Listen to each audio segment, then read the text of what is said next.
in federal investment. Congress must strike this charity. I'm going live just to let government, so I won't miss any of this. Not harm them. My amendments would help Nobody lift the will. burdens of tens of millions of families and workers, as well as promote charitable service. I thank you, Madam Chairman, and yield back. Thank you, Mr. Davis. Mr. Norman, any questions? Y'all come on in and watch this. This is live for the big beautiful bill. Those of us on the Democratic side of the Rules Committee are grateful that you're here. That's going to cut everything. People are grateful that you were here. That the veterans, for children, for the sick people, for the disabled, for everybody. It's beautiful though, and it's big. Thank you all very much.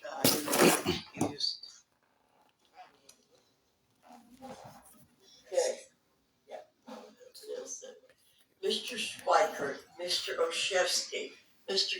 Garcia, Ms. Sykes, Mr. Thompson, Ms. Simon, Mr. McGarvey, Ms. Gillen.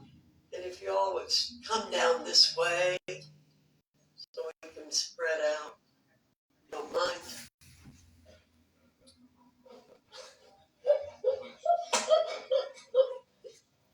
Would you mind moving that direction so people can get by?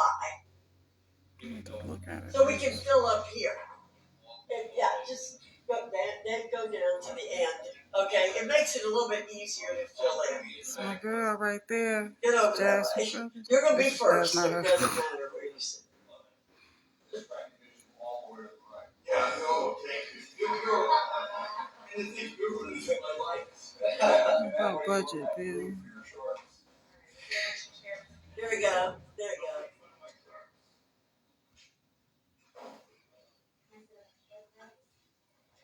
Do we have too many? Is there not enough? No. Certainly, if you can get a chair in there. We got 9. Hey, little mama. Clever. Mr. Johnson, you will be in the next. I hope y'all feeling good today. You're not in this group, Mr. Johnson. Oh, okay. It's raining. It's not gonna stop either until later on this evening. It is. Yeah, I'm feeling antisocial today. But this is important. And lots of they go live. They go live and they don't announce it. So everybody has a busy day. And I didn't know about this. I just so happened to come in and turn the TV on. Members, I'm actually trying to do something honest and unique here.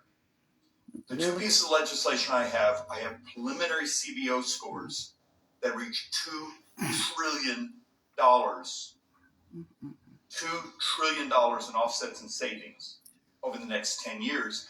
They're both morally, economically, quite rational. They do good things. The problem is they take on big concerns that often scare the crap out of all of us. But they're the right thing. So let's do the first one. I can do it fairly quickly. For anyone that's been here for a while, you've been tracking the MedPAC reports for the last half a decade, basically making it very clear that we have a major problem in Medicare Advantage and its offsets. As you saw last night, there was another scandal that broke in the media and potentially another set of indictments and criminal activities coming.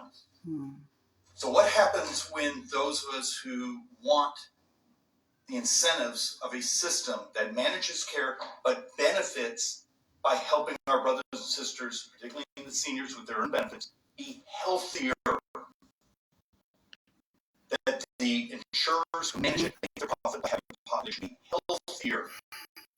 And not by handle my hair around the Wisconsin Live Test. You're watching what is turning out to be a fascinating Rules Committee in Washington, D.C. I bet you've never heard me say those words before. A fascinating Rules Committee. So what's happening right now on the Capitol Hill right now? Republicans and Democrats are debating the president's big, beautiful bill, as he calls it. Although there are Republican conservative hardliners that are holding up this bill. But this is separate from what's going on. What's happening in this meeting, Democrats have commandeered this meeting, this rules committee hearing that's needed before the bill can advance eventually to the House floor, which we're hearing this may make it on the House floor today, but it's got to go through this rules committee hearing. And what's happening is Democrats are getting to the microphone one after the other, and they are announcing different amendments that they would like to make to the bill, amendments that pretty much have no shot of making it through the Republican-controlled House, but it's delaying the process here as they're trying to point out different things that Democrats want to highlight in the bill. So the Democrats have commandeered this Rules Committee hearing, and it's now gone on more than 13 hours. This, what is normally a routine Rules Committee hearing in Washington, D.C. So that is something we are watching right now. Also, we still got our eyes on the White House right now. That is where the president of South Africa was just in the Oval Office and had a fascinating meeting with President Trump. It was another contentious meeting between a world leader and President Trump. And in today's meeting, they were talking about the white Afrikaners and the president playing videos that he claims shows genocide in that country, and there was pushback from the South African president about the realities on the ground in his country, and the South African president trying to highlight commerce and trade that he would like being brought up with the United States, but it kept coming back to this really controversial issue as a group of South African refugees had just come to the U.S., this white minority group in that country being granted refugee status here in the United States. So you're looking live right now at the White House as we are awaiting the South African president. We're expecting him to leave the White House any minute now, jump into the motorcade, and we will take that live, hopefully, when we get it for you. We're also watching locally our weather. And that is a live shot of a tire on our brand new SUV that we've got in our fleet here at Fox 6. So we've got this, and there's the different shots we can take as we're driving. Ooh, right along the lakefront. Remember, I'm going to leave it playing so that I can get everything. There's no boat there anymore. So y'all can now see there's just it. waves crashing. As it's another ugly day. Let's see, out there. Booby. Hey, here's what we're going to do. Let's see, There's lots of Booby. live feeds coming in here on the live desk. Jason, Say hello. Hello. One of these little Hello. screens Say here hello. on my camera. There he is Hello. right there. Jason, you look beautiful here on the live desk. You're live on the Wisconsin live desk. So I've got all these shots. We're going to go back to Jason in a second here in just 2 minutes, but we'll see what the next hour brings us. Okay, what does the next hour bring us? Okay, commercial. Hey y'all, how you doing? Oh, it is so rainy outside here in Milltown. I mean, yeah, Chicago, it should be the same there too, right? But anyways, sometimes it can rain on one side and then not on the other. That's how it be. Okay. This is about everything being cut from the budget. It won't be a budget bill anymore. For funding for the disabled, for children, for food banks, for veterans, for the disabled. It's just for the needy, y'all. He's taken from the needy. This is something that I already read. I already knew about it anyways.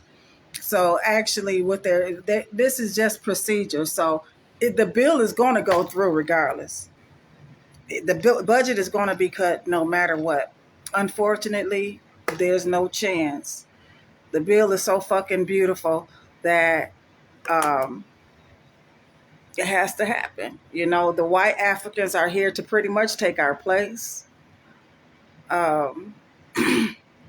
Hundreds of them already came and thousands of them are coming. So, and you know, there's a picture that they made out. It is so messed up.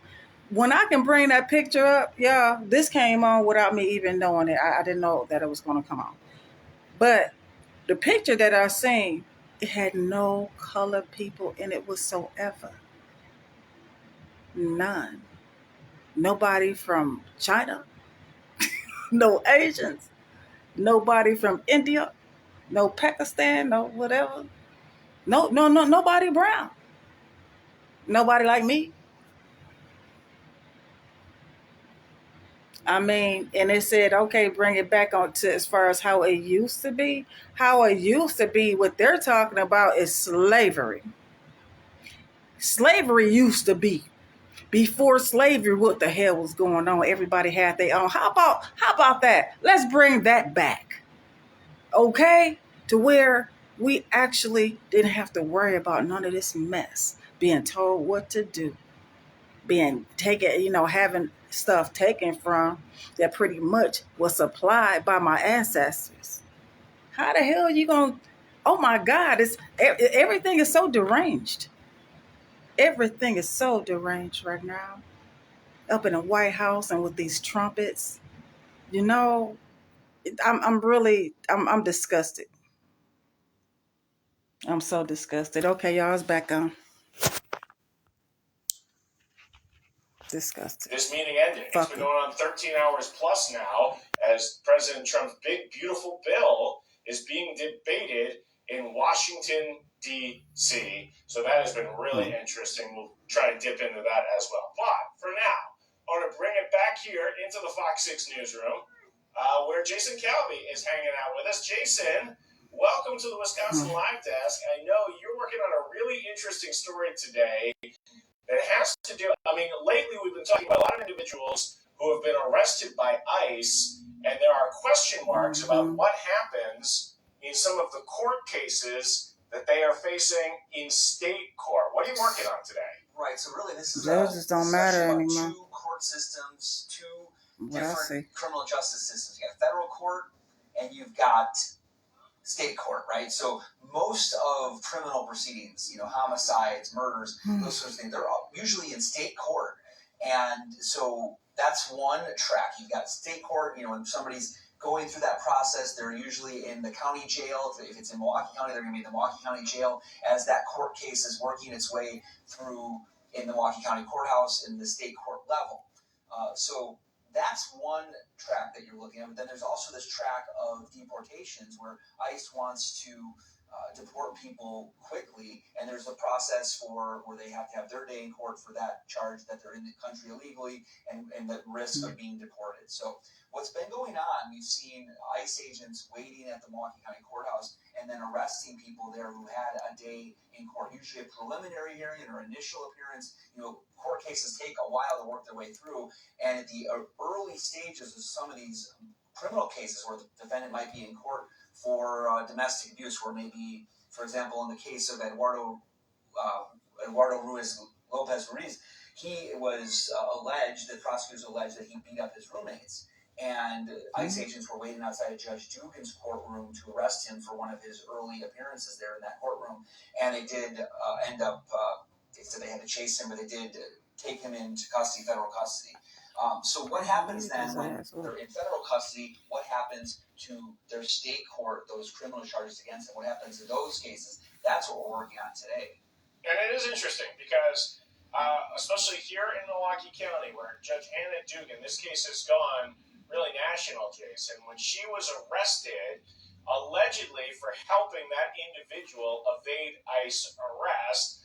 And this may speak to some of the motivations, although some of the facts of that case are being debated in the courtroom.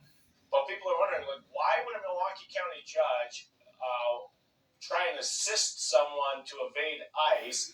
And I won't get into the details of the Judge Hannah Dugan case about what happened exactly, but there is an annoyance from judges across the state who